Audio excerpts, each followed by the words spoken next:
silakan bayar hutang Anda sekian gitu. Saya punya data Anda, KTP, foto gitu segala macam gitu. Padahal itu kakak nggak merasa pinjam di situ gitu. Fotonya dari mana? Ya dari yang aplikasi udah lunas tadi gitu. Dan orangnya pun tetap orang-orang itu juga aslinya gitu. Itu sering banget kok pemerasan seperti itu.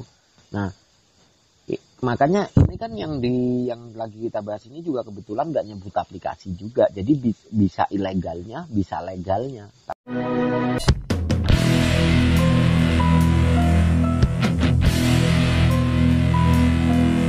Kemarin itu yang aku bilang itu Watas, Finplus, pinjam duit, pinjam yuk, terus ada Pundi, aduh banyak ya kak, apalagi ya, pinjam win-win, ada kami, Indosaku.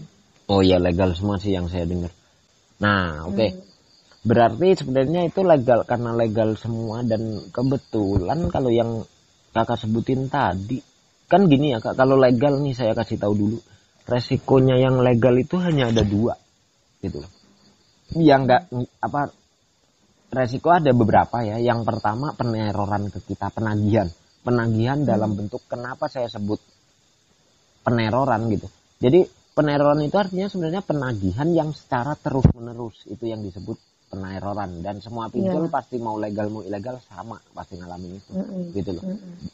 Legal dan ilegal sama aja bakal neror atau nagih terus menerus ke kita sebagai peminjam. Itu resiko pertama ya, baik itu SMS, WhatsApp, panggilan telepon seluler, WhatsApp, terkadang ada juga beberapa aplikasi yang email juga gitu ya. Artinya semua itu ya emang resiko yang pasti nggak bisa kita tolak kan gitu ya. Nah terus resiko yang kedua adalah menagih ke kontak darurat yang kita daftarkan. Itu dulu garis bawahi. Menagih ke kontak darurat yang kita daftarkan di saat pengajuan kan gitu. Nah, terus resiko yang lain adalah menagih ke nomor telepon tempat kerja yang kita daftarkan juga gitu kan. Itu resiko yang kedua. Artinya penagihan ke nomor-nomor yang pernah kita diminta oleh aplikasi tersebut. Dan clear ketika itu terjadi gitu. Itu si pihak mereka tidak bisa disalahkan. Kenapa gitu ya? Karena dari awal kita isi data tersebut dan diminta untuk memasukkan nomor kontak darurat, nomor tempat kerja. Berarti artinya kita sudah mengiyakan gitu loh. Ketika suatu saat kita tidak bisa bertanggung jawab dalam hal ini itu membayar tepat waktu ya. Jadi artinya ketika kita meleset berarti jatuhnya kita dianggap tidak tanggung jawab gitu loh. Nah itu mereka nagih ke kontak darurat atau ke tempat kerja itu mereka nggak salah. Karena emang dari awal kita diminta dan kita memberi gitu loh kak. Oke ya. Nah terus resiko berikutnya itu kemungkinan besarnya dalam beberapa waktu ke depan dan beberapa aplikasi saja itu ada yang mempunyai DC lapangan. DC lapangan yang artinya itu kita bakal ditagih ke rumah ataupun ke tempat kerja gitu ya. Itu dulu. Tapi tidak semua aplikasi gitu loh.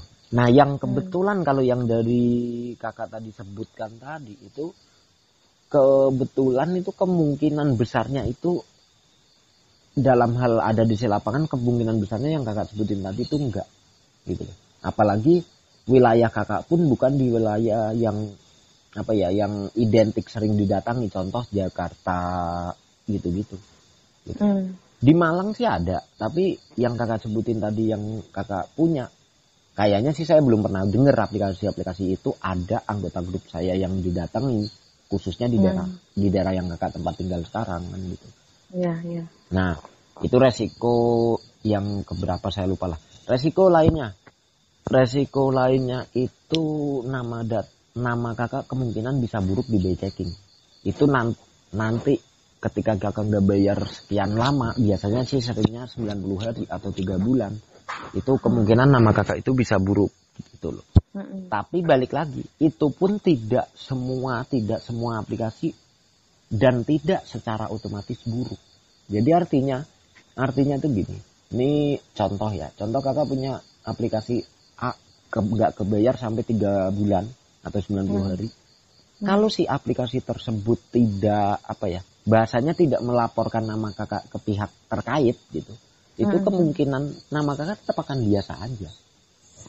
Tapi kalau mereka melaporkan ya nama kakak buruk gitu. Nah, oke. Jadi dari penagihan ke kita sendiri, penagihan ke kontak darurat dan tempat kerja, terus ada beberapa aplikasi yang ada di lapangan, ada yang beberapa aplikasi yang bisa melaporkan ke BI checking gitu ya. Ya udah, itu aja sebenarnya resikonya gitu loh. Nah, tapi itu kan seyogyanya atau sewajarnya seperti itu resiko-resikonya ya. Tapi terkadang dalam masalah seperti ini gitu, terkadang kan ada beberapa yang melenceng dari SOP atau yang tadi saya sebutkan gitu ya. Nah, salah satunya gini. Mereka tiba-tiba nagih ke Instagram atau mungkin Facebook. Gitu-gitu. Itu ada aja Kak yang nagih-nagih seperti itu. Nah, kembali lagi.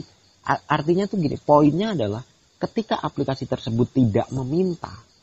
Kan karena gini, ada beberapa aplikasi yang meminta akses itu juga. Akses Facebook, akses Instagram, ada kok beberapa aplikasi. Tapi jarang gitu ya.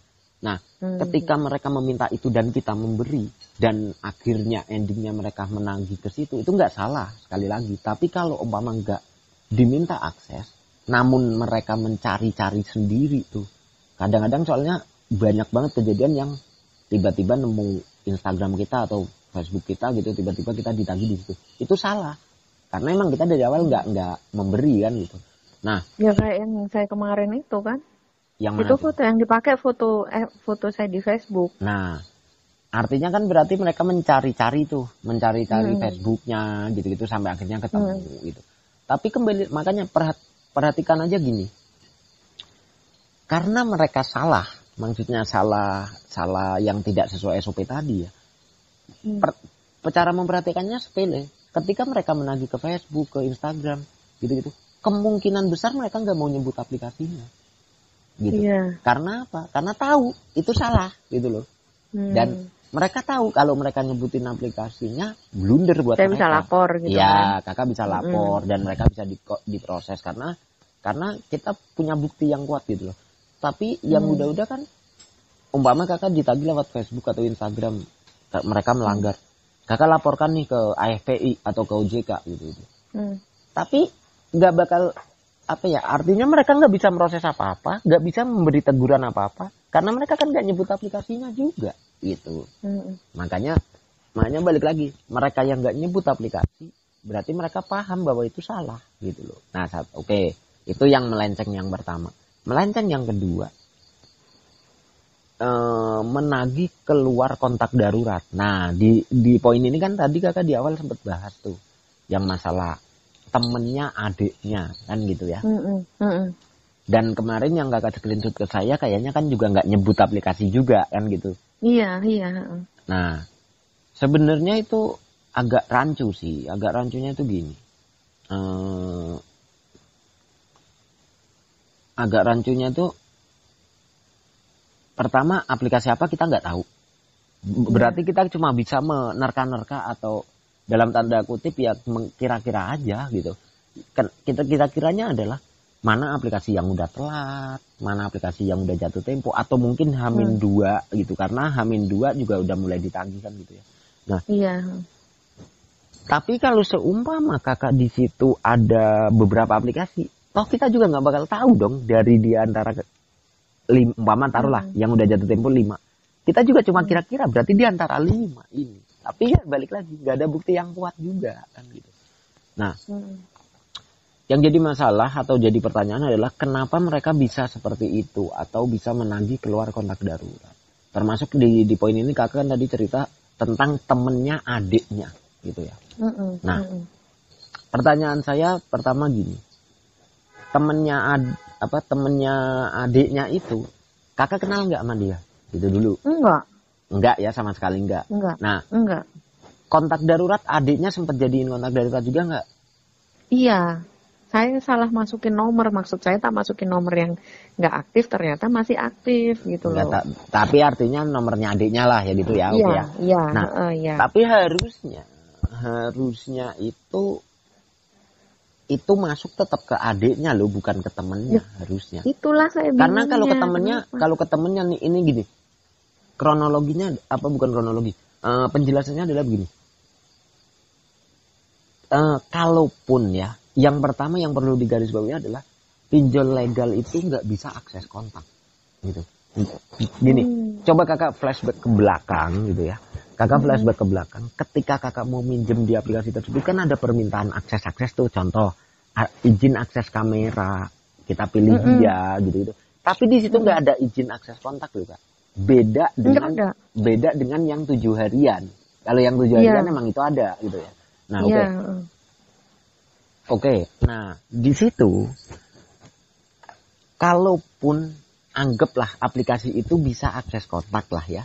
Nah akses umpama keluar ke kontak daruratnya gitu, otomatis kan nomor yang tetap tersimpan di HP yang buat ngajuin yaitu HP kakak sendiri. Harusnya gitu kan? Ya. Nah, contoh yang jadi kontak daruratnya adiknya tadi. Nah, kebetulan nomor saya ada di HP kakak gitu. Nah, saya dapat gitu, itu masih masuk akal kak. Masih masuk akal kan, karena memang nomor saya ada di HP kakak. Mungkin aplikasi itu jahat gitu bisa ngambil kontak. Tapi kalau udah jatuhnya kan, kalau ke temennya kontak darurat kan jatuhnya udah orang ketiga gitu ya jadinya. Nah itu harusnya nggak bisa akses ke arah itu loh sama sekali. Dan saya gitu loh, kan aneh kan. Dan saya problem ini juga baru tahu gitu loh.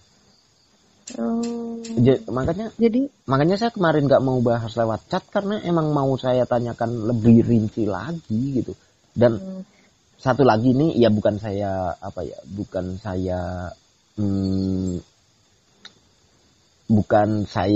nggak percaya sama adiknya gitu. Coba kalau kakak bilang itu adiknya pas bilang ini yang dapat temanku gitu semua.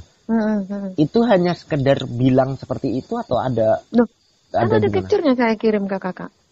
Tahu. Enggak, kakak kan ngapcernya tuh gini. Ngapcernya kakak cuma bukti penagihan itu ya. Terus, ada lagi setelah itu. Nah, setelah itu ada capture lagi, saya kirim ke kakak, itu dari temennya. Dia capture, saya kan tanya gini ke adik saya. Coba sih capturean temanmu ngomong apa, saya gitu. Di capture sama dia. Jadi setelah dia ngirimin itu fotonya sama bukti penagihan itu ke adik saya, dia tanya gini, loh ini Mbak Muta. Terus adik saya jawab gini, loh iya, kok penipuan gitu. Loh iya, iku mang oleh dek grup. Lah sama adik saya ditanya grup apa. Soalnya nomornya HP-nya mbakku hilang, dijawab gitu kemarin. Temannya adik saya ditanya grup apa, itu nggak jawab gitu loh. Loh alah kok bisa sampai hilang loh, mau apa sih kok nggak ero, malah gitu. Oh gitu maksudnya berarti penyebaran itu ke grup gitu? Di grup katanya. Terus adik saya suruh coba sih lihat di grupmu ada nggak, di grup yang ada di WA adik saya loh ya. Oke. Dicariin satu-satu nggak ada loh, berarti itu grup yang mana, saya gitu. Agak bingung. Orangnya tak takon ini nggak jawab, no. Agak bingung ini. Terus adik saya, makanya aneh kan kak. Gini sebentar. Berarti ini yang atas nama Gilang ini temennya nih. Iya. Nah terus dia ini di atas sih screenshotannya ketutup sih. Di atas dia nanya ini mbaknya, nanya ke adiknya. Tapi kok bisa ya? Ini serius agak ngebingungin loh maksudnya. Dan satu lagi tuh masalah grup itu sebenarnya jadi bahan pertanyaan juga, itu grup mana yang dimaksud gitu aslinya. Lebih rincinya, lebih detailnya. Gitu. Lah ya, apakah orangnya itu bikin grup untuk mencari saya, terus isi member grupnya itu dia comot-comot asal? Oh itu ya, itu kalau seperti itu sering kejadian, seperti yang bikin grup kayak gitu-gitu itu sering.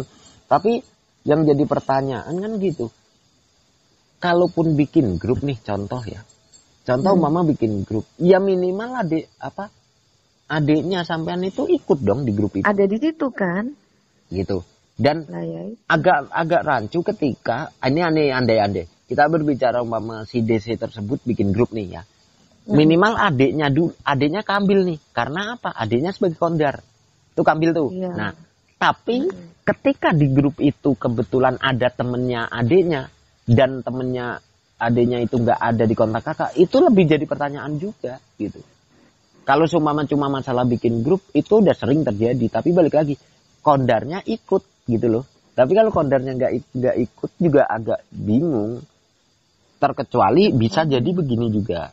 Ya banyak banget sih, pokoknya itu luas sih sebenarnya. Tapi ini benar untuk masalah ini saya baru dengar sekali ini ada orang temen yang kondar atau ibaratnya udah orang ketiga gitu yang tidak tersimpan nomornya di HP peminjamnya, tapi dia malah dia ikut gitu loh. Itu agak aneh. Kalaupun yang ilegal itu nggak pernah terjadi seperti itu gitu loh.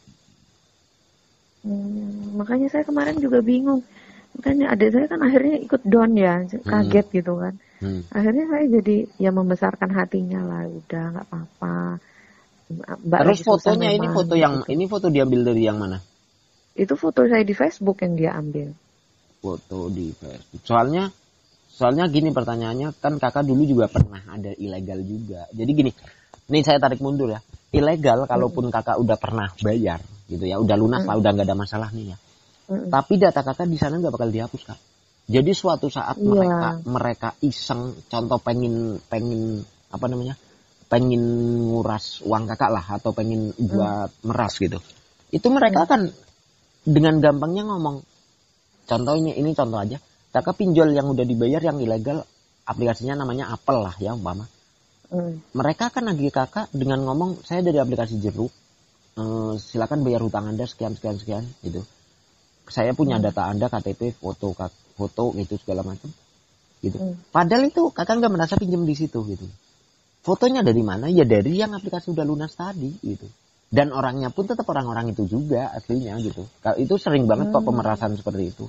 Nah, makanya ini kan yang lagi kita bahas ini juga kebetulan nggak nyebut aplikasi juga. Jadi bisa ilegalnya, bisa legalnya. Tapi sebenarnya poinnya DC-nya sama ya?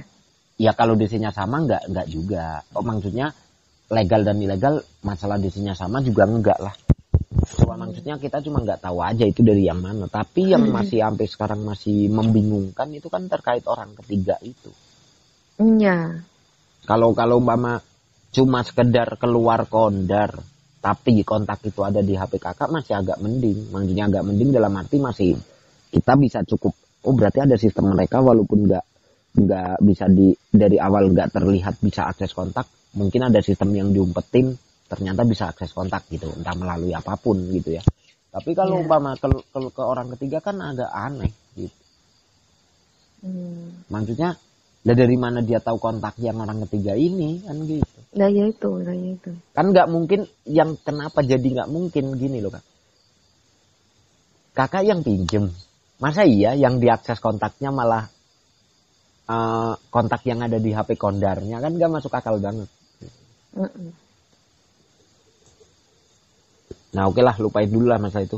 Yang jelas gini lah, kalau masalah kayak gitu, kalau coba saya pengen tahu lagi, ada lagi nggak kejadian seperti itu lagi yang selain ini nantinya gitu.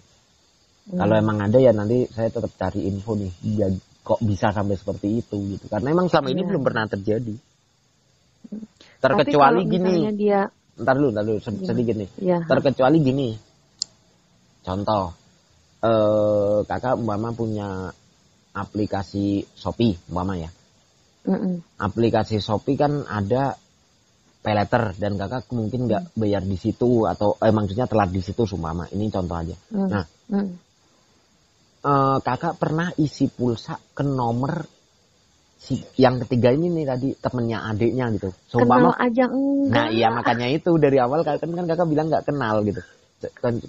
Kecuali hal-hal seperti itu terjadi, itu masih bisa dimengerti gitu loh. Maksudnya emang jelas ada alurnya, ya ada alurnya kan gitu ya. Tapi masalahnya kalau total tidak kenal gitu tuh aneh. Kenal tidak, ketemu orangnya juga nggak pernah, tahu nomor handphonenya juga nggak pernah. Jadi kan terasa aneh gitu loh. Makanya ya coba deh kita tunggu aja nanti ada lagi nggak seperti itu. Ya mudah-mudahan sih nggak ada. Tapi kalau ada lagi ya berarti masih tetap si pelakunya sama gitu. Aplikasi yang sama maksudnya. Oke, masalah yang lain deh. Yang kalau tapi yang pasti itu harusnya yang kakak miliki tadi kan legal semua itu ya. Itu harusnya itu nggak ada yang nagihnya keluar kontak darurat. Tapi minimal nagihnya ke kontak darurat. Harusnya itu cuma ke kontak darurat dan ke tempat kerja aja gitu. Terkecuali terkadang ada orang yang kerja begini. Gimana? Ada orang yang pernah kejadiannya. Tapi ini dengan kondisi kontak darurat hanya sekedar teman gitu ya. Bukan keluarga. Dan yang keluarga kemungkinan kan sangat kecil. Tapi kalau teman pernah ada kejadian gini. Contoh ini saya gambarkan begini. Kakak peminjam kontak darurat saya nih. Karena saya kesel, maksudnya mungkin kakak dari awal nggak ngomong atau mungkin kekecewaan saya lah kasarnya. Saya ditagih terus menerus. Saya kesel, saya ngasih kontak lain gitu. Ngasih kontak lain ke DC-nya. Dalam arti saya kasih ke siapa kek gitu Mama. Jangan nagih ke saya lah, saya nggak kenal dia, yang kenal dia si A. Saya kasihlah kontaknya ke DC. Nah, si A ini tiba-tiba dapat tagihan. Gitu. Dapat tagihan, tapi kan kontaknya jelas saya yang ngasih. Gitu loh. Itu kejadian seperti itu pernah ada. Gitu. Jadi, pokoknya sebenarnya kalau umpama legal gitu. Legal tiba-tiba ada info nagihnya keluar kontak darurat itu sebenarnya perlu kita telusuri gitu. Makanya saya termasuk yang tadi gitu kan, perlu kita telusuri. Dia aksesnya kemana sih gitu, kok bisa ke sampai situ gitu. Soalnya ya itu yang barusan saya ceritakan, pernah ada kejadian yang seperti itu. Jadi nggak terima ditagih terus menerus, dia kasih orang lain gitu. Ya kalau itu sih masuk akal lah, cuman yang kemarin ini begitu pertama kali ditagih langsung begitu kasusnya. Iya. Nah, otomatis kan bingung ya, kaget. Kalau logika saya, kalau misalnya nagih, harusnya yang dihubungin kan kontak daruratnya dulu. Lah ini adik saya nggak dihubungin, tiba-tiba langsung di grup begitu dia dikabarin temennya, 2 orang temennya yang WA dia. 2 orang? Terus suami saya, iya 2 orang. 2 orang teman saya, 2 orang teman dia yang begitu. Ngabarin dia lah istilahnya. Dari grup katanya. Terus saya tanya suami saya, lupa kamu ada di WA enggak? Saya gitu. Terus dia bilang, belum. Dia bilang gitu. Terus nggak lama dikirimin, dikirim ke saya. Ini baru masuk WA-nya. Dia bilang gitu. Tapi kan hanya di kontak darurat, hanya di suami saya. Dan yang di suami saya benar gitu, dia yang dapat. Di adik saya, dia nggak dapat tapi malah dia dikirimin orang. Gitu. Jadi aneh. Ya udah nanti yang itu ya udah tinggal nanti ada lagi nggak, coba deh. Soalnya masih belum nemu juga saya jawabannya apa gitu loh. Tapi kalau misalnya dia nanti misal ternyata sampai ya dia WA ke nomor di luar kontak darurat yang ada di HP saya, memungkinkan berarti ya?